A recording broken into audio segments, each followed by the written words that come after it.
Ce vidéogramme rend compte d'une expérience pour un enseignement innovant des sciences à l'école qui s'est déroulé sur 3 sites, Grand Dakar, Saint-Louis département et Thiesville. Elle a concerné 35 écoles, 300 maîtres, 15 000 élèves. Elle s'inspire de l'expérience main à la pâte, initiée en France par le prix Nobel Georges Charpak et introduit une nouvelle démarche d'apprentissage, l'investigation raisonnée.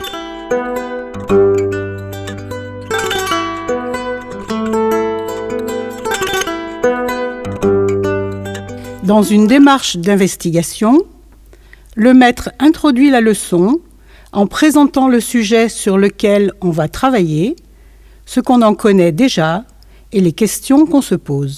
Allez, aujourd'hui nous allons faire la deuxième séance sur les 3 états de la matière.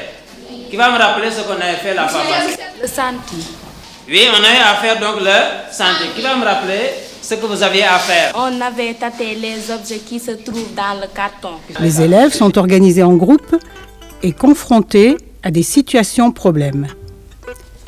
Ils formulent des hypothèses, conçoivent les expériences, observent, raisonnent, expérimentent. Comme les chercheurs, ils mènent des investigations qui les conduisent par étapes à la connaissance. Donc vous allez imaginer une expérience pour prouver qu'il y avait de l'air dans le ballon. Allez, dans le groupe maintenant, chacun va imaginer, vous allez discuter, tomber d'accord sur quelque chose. Ensuite, on va vous donner une affiche que vous allez remplir. Qu'est-ce qu'on peut faire pour prouver qu'il y a de l'air dans le ballon? On peut le mettre dans le secteur. L'air qui est dans le ballon.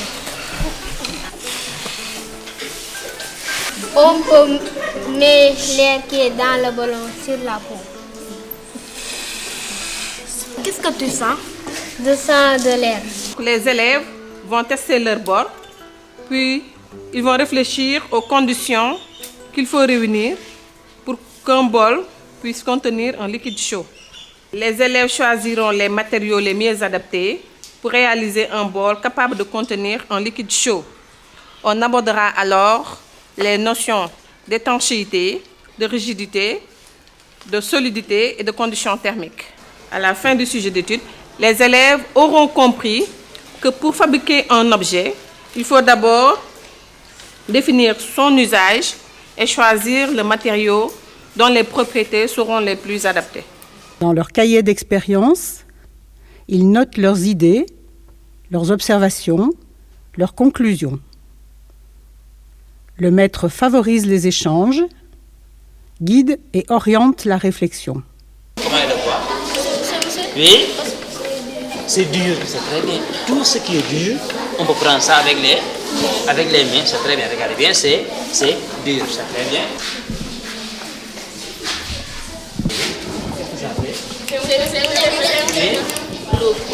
L'eau coule, ça passe Entre les doigts.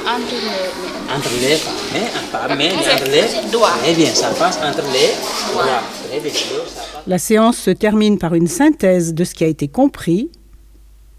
Elle donnera souvent naissance à de nouvelles questions. Quels sont les solides? Le caillou. Très bien. Le sable. Le sable, très bien. Le bâton. Et on met un bâton, c'est très bien. Le bâton. C'est là où il y a le gaz. Le gaz propane. Aujourd'hui, j'ai travaillé sur la séance 2 de la séquence 1 du module des 3 états de la matière. Vous avez constaté que durant toute la séance, les élèves se sont posés des questions, ont découvert ce qu'il y avait dans le carton et à chaque fois on fait des expériences pour prouver qu'il y avait de l'air dans le ballon. Voilà, donc à travers aussi les échanges dans le groupe, ils ont beaucoup travaillé dans le groupe et dans le groupe toujours il y a des échanges. Donc c'est le rapporteur, c'est le président responsable du groupe maintenant qui gère tout ça, qui pose des questions aux autres, qui anime le groupe. Donc les élèves ont beaucoup participé au niveau des échanges et ça, la démarche nous permet d'avoir une discussion active au niveau de chaque groupe. Donc ce qui est important dans cette démarche aussi, c'est le rôle du maître qui guide les élèves à chaque fois qu'il y a un travail à faire.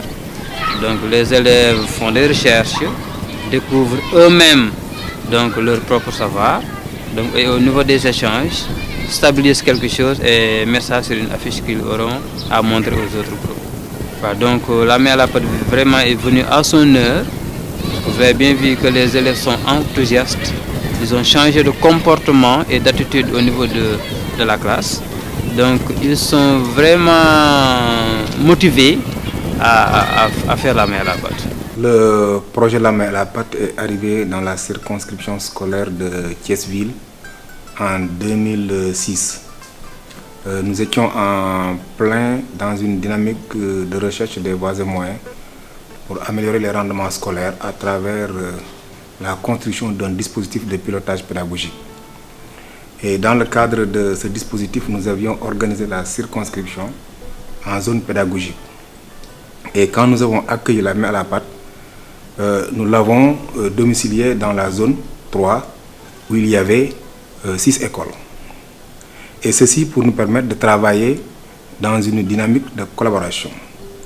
Et la main à la pâte nous a permis d'aller plus vite et de façon beaucoup plus sûre dans la redéfinition des relations entre enseignants, mais également entre élèves et maîtres, et également dans la redéfinition des différents statuts. C'est ainsi qu'au niveau des élèves, les activités sont devenues beaucoup plus actives et recentrées sur la responsabilisation de l'élève dans la construction des connaissances. C'est ainsi que les élèves sont engagés dans la recherche de solutions à des problèmes qu'ils ont constatés ou bien qu'ils ont formulés. Et chemin faisant, ils ont appris à construire la connaissance. Et l'avantage dans cette démarche d'investigation raisonnée, c'est que les enfants prennent confiance en eux-mêmes et maintenant sont sûrs que la connaissance ne se découvre pas seulement, mais elle peut également se construire. Je vais mettre de l'air dans l'eau et il y a des bulles. Regardez. La différence que nous voyons dans cette démarche et ce que les enseignants avaient l'habitude de faire dans les classes, c'est que dans la démarche classique, en général, il s'agissait de mettre les élèves dans une dynamique pour les amener progressivement à redécouvrir les connaissances. Le maître avait tout conçu, tout planifié et savait les résultats que les enfants allaient trouver. Maintenant, avec la démarche d'investigation raisonnée, il s'agit de faire comme les scientifiques. Les enfants observent des phénomènes qui les intriguent, ils se posent des questions sur ce qu'ils voient et ils formulent des hypothèses, mettent en place un dispositif expérimental et les résultats dépendent de tous ces facteurs-là, mais ce ne sont pas des résultats prédéfinis. Pour montrer à l'enfant que la connaissance se construit et dépend des circonstances de production de cette connaissance-là et varie si les circonstances varient. Et comme je l'ai dit plus haut, l'enfant a maintenant un autre rapport avec la connaissance.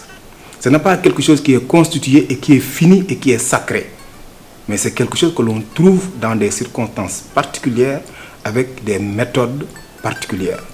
Et l'enfant se dit que je suis maintenant capable de produire la connaissance et il a un autre regard sur la connaissance qu'on lui propose et sur la relativité des choses qu'on lui présente.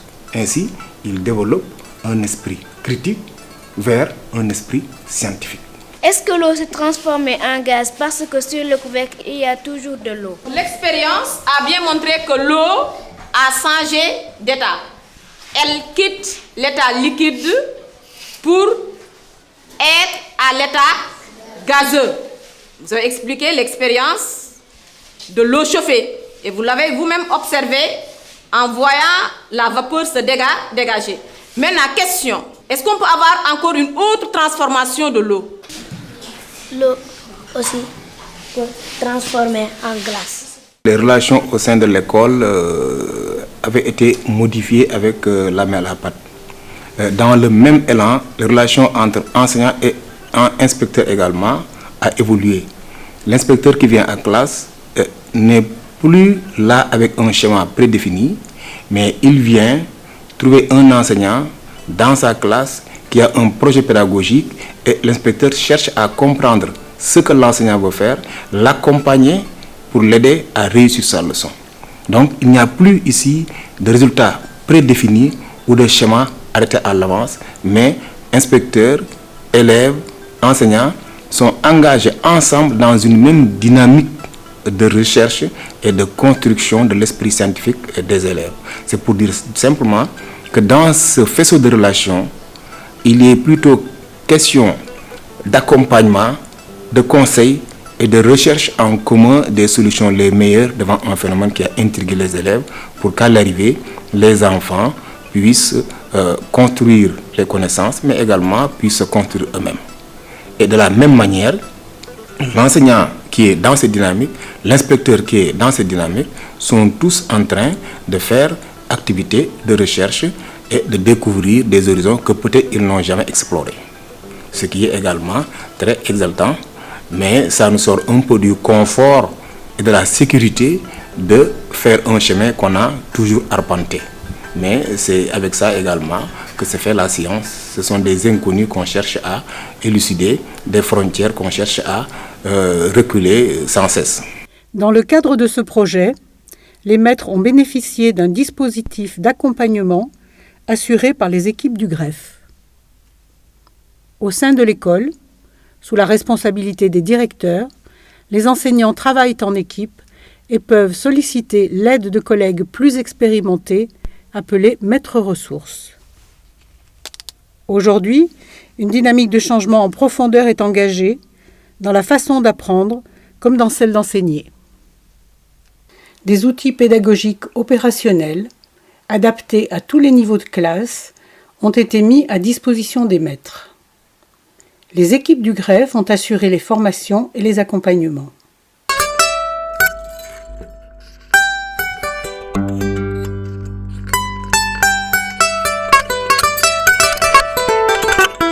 Thank you.